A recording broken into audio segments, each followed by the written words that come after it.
Hello everyone, it's Kay here and I'm here today to share a little project, another little fit of embellishment making in amongst other things, but I just wanted to have something to share with you today, and it started out with putting some gesso on these wooden hearts. I believe I got them in the works. And it is wood, it's not chipboard or anything like that, it is proper wood, but they have nothing on them whatsoever. They do need to be primed if you're going to decorate, just to make sure that whatever you use stays where you want it to be, basically. So there were 8 in a pack, which I thought was rather lovely, and this kind of thing obviously lends itself to whatever papers or decoration you'd like to do. What I've chosen to do, because I had some bits of napkin left over, was Mod Podge, and as I say, having put the gesso on, that was then a very straightforward practice. I did gesso all around the edges and things. I didn't mind that it was a little rough in places. I could have, I suppose, filed it down or what have you, but you know, you've got your nice front area, which is the start of everything. So that was how I chose to do things. And I went on to make these lovely, lovely little embellishments here. They are absolutely identical, because once I get things out, this is what I do, as those who follow me know.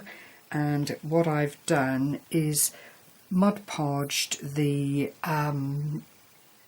lovely napkin, which is floral and butterflies. That's probably not the best one to show to get the whole impact of the, but if I bring these two up together, these represent the pattern on the napkin, and all I did basically was glued the front of the heart. Sorry, I'm still got glue strands here, and I just used an ordinary cheapo glue stick like this, because I find wet glue makes the placing of the napkin a bit more straightforward. If you use wet glue, it wrinkles, it crinkles, and it does all that kind of thing. But when you put the, if I show you on this one, when you put the glue stick all over the wooden area and then lay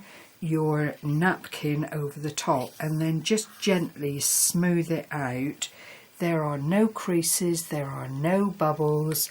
You've gone edge to edge on whatever you are adding the napkin to, and it just sits there so nicely that it, you know, you'd be hard pressed if you didn't know to realise that it had actually been not there in the very beginning of its life, if that makes sense. But you know, I do advocate using a glue stick if you want to decoupage onto a given area.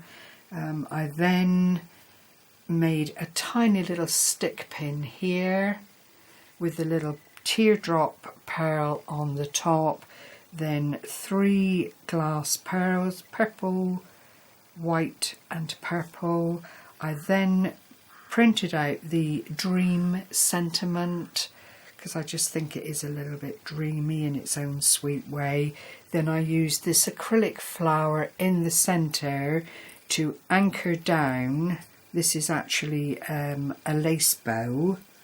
I'll show you if I've got one handy. Excuse the rustling. It is an actual lace trim that I bought many moons ago, but I guess it is still available, and that just to me seemed the right size for the size of the heart. I then had some other lace available, just the smallest bit, but it was enough to add a little dangle underneath the bow, which then allowed me to put the dream sentiment over it, and it's all quite nicely layered and hidden. You'd go a long way to find out where the lace ends and the bow starts, because the workings are hidden by the lovely little gem bead there. And then on the back I just put the 2 straight edges of the lace together, anchored them down on the back, more glue strands, whoops a daisy, one moment, and then added just a white cardboard button to cover up the workings and keep it all really tidy. I did distress around the edges with the distressed oxide ink, and it all just came together really nicely, and I'm actually quite delighted with how these have come into being. I don't know quite what I'll use them for, but it's the usual scenario. You can add them to things, you can gift them, do whatever you like really. The final bit of prettiness was the 3 little purple gems at the top here, because every project needs a little bit of bling, but it is dimensional, as you can see. I think that's probably, let's have a little look see here on my measuring tape, 2/8 of an inch thick, so that really is quite nice.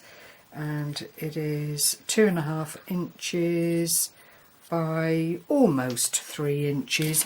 You could get the same effect by chopping up a whole load of die cuts, clearly, inking them and doing all the things you need to do and layering them up to that thickness. But at the price I paid for these, it just seemed a bit of a nonsense not to use them as they were made. So I hope you've enjoyed this little share today.